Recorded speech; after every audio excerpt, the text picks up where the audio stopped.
Hi, I'm Allie Moore, and I eat bugs.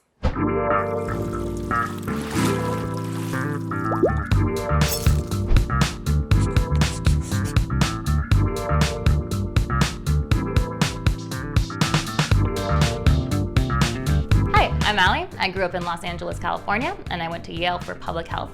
Now I work in tech, mostly product, and I should have known that I would be eating bugs in some way, shape, or form as an adult, because when I first saw Lion King as a kid, that scene with Timon and Pumbaa eating the bugs made me hungry. And here we are. Let me tell you a little bit about why I eat bugs. When people ask me, I normally ask them, why not? Because it makes a lot of sense. Insects are sustainable, nutritious, and can taste great if you know what you're doing. I first came across this space back in 2012. I was studying public health and we went to Mexico. They had these late night taco stands and one of them had a taco de chapulín, which is a grasshopper taco.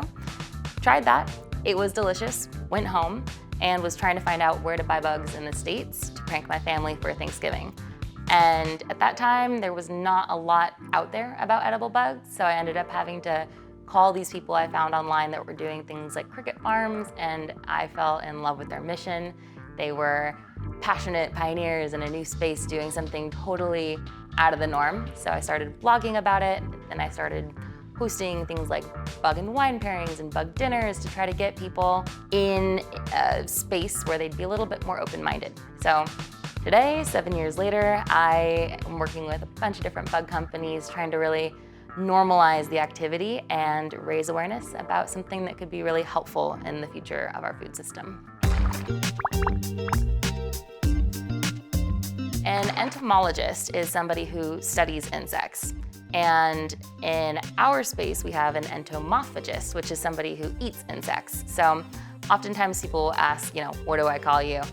Entomologist, no way, I don't know nearly enough, but an entomophagist, for sure. We still probably need a better, more roll-off-the-tongue phrase for this because that's not going to have any staying power, but I am an entomophagist.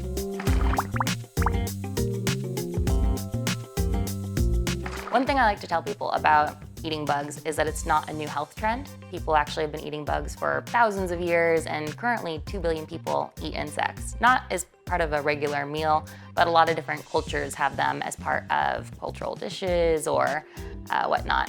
But the history of eating bugs is quite interesting. There's a couple stories that we use as kind of our totems of hope. And one is sushi. Back in the 1960s, it was considered barbaric to eat raw fish. And it was at a time when we were extremely xenophobic. Fast forward to today, and sushi is not just accepted, but it's trendy and quite delicious.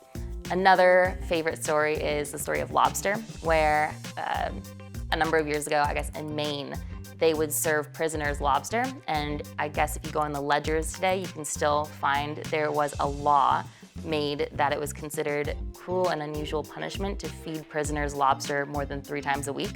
So that's just, brilliant marketing. And if a giant sea bug like a lobster, which quite frankly is larger and scarier than any land bug, I think, can become delicious and premium, we're pretty confident that bugs could do.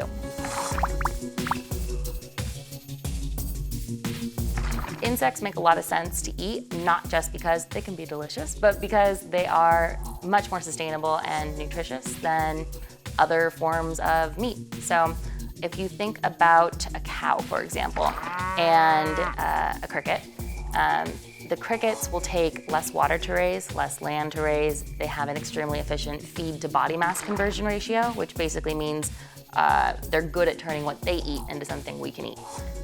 Cool fact about bugs is that you eat the whole thing. So instead of just eating the rib of a cow or some other portion, you're eating the entire body, which is also quite sustainable, very little waste. And when you're thinking about the future of like space travel or urban farming or something like that, insects make a lot of sense. If you are traveling to Mars, the protein you're going to grow on Mars won't be a cow. It's going to be a cricket or a mealworm or even a maggot if people get comfortable with that word.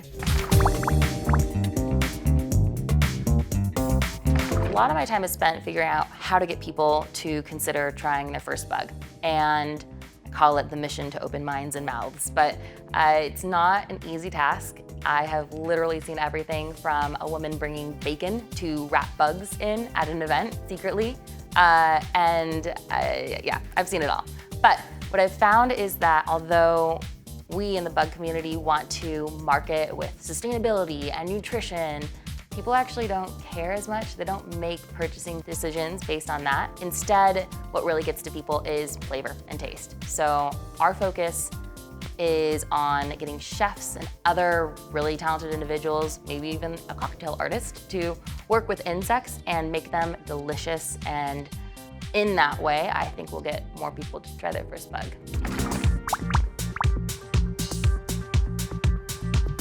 So a big part of why people talk about bugs as a new food source is the protein component. And they do have a lot of protein. If you're comparing 100 grams of steak with 100 grams of crickets, the crickets you'll find might have a comparable amount of protein. It's a complete protein, so that means all 9 essential amino acids, including the branched chains. And then you have a wealth of micro and macronutrients. So fibers, probiotics, you have B12, you have zinc, you have iron, you have calcium, you have magnesium, all these really great things that our bodies need to thrive. Technically, insects are animals, so that means that they're taking in lower forms of energy and converting it into something that's premium for our bodies. So they do stand out above vegetables and fruits in that way. But they also have a less developed central nervous system than cows or pigs or anything else. So in some ways, it's more ethical to raise the insects because they might feel less pain. And even if they don't, they're still raised in a super ethical manner. And so we can feel good about farming bugs with integrity. So there is a common term used in the bug space called the ick factor. And we're actually trying to change that to more of a positive word like the wow factor. Trying a bug is more similar to trying a roller coaster for the first time, where you might be nervous and a little afraid. Maybe it's something you've never done before. And when you get on the roller coaster, you might be thrilled and it can be super fun, or it might be a little scary still, but at least you tried it. So one thing that I emphasize when I'm giving bug classes or bug talks, especially with kids, but with adults too, is even if you get super jazzed up about eating bugs after this, don't go outside and pick up a bug and eat it. That is not safe, especially in Los Angeles, because bugs are so small that they quite literally are what they eat. Fun chef applications, you can grow crickets and feed them some mint and they'll have like a little minty quality, super cool. But for us, that means unless you're a trained forager, you can't just pick up a bug and eat it and know it's safe. So all the insects that are being sold and that people are eating today are from farms, and they're raised specifically for human consumption, which is fun, first of all. Like if you're trying to imagine like what a bug farm is, one, it's changing every year. We're inventing farming equipment for insects at scale, which has not really been done before to this degree. And two, it kind of looks like, it looks inventive. So a cricket farm can be a variety of containers separated by life stage. You'll have little cricket condos inside of each container, which are like egg cartons or pizza boxes so that the crickets don't crush each other and have some place to hang out. And then you'll have, crickets will probably be between 5 and 8 weeks, and they'll grow up to be old grandpa crickets, live a full life, and then they're reproducing, making babies. When they're old enough, we're gonna put them into a fridge and they'll cool down. And since they're cold-blooded, they fall asleep. And then they're moved into a freezer and they don't wake up. So it's pretty kind and as ethical as we can make it. And this varies, a little bit based on the bugs. A lot of grasshoppers are actually wild harvested, so there's some things we're working out there. But on the whole, the cool part about insect farming is that you can do it anywhere. You can do it in outer space. There was a huge cricket farm in San Francisco. Like, you can't have a big cow farm in San Francisco. That'll never happen. So this is a really cool way for both areas that can't support traditional livestock to the future of food. And I'm very excited to see what sort of high-tech automation happens in this space. So you may be wondering, what can you expect on a show about bugs? Well, there is a lot going on in the space. If you're a nerd like me about it, it's kind of cool to be at the formation of what will soon be a major industry. So you'll learn about cooking bugs, eating bugs, you'll see people reacting to this, which can be hilarious.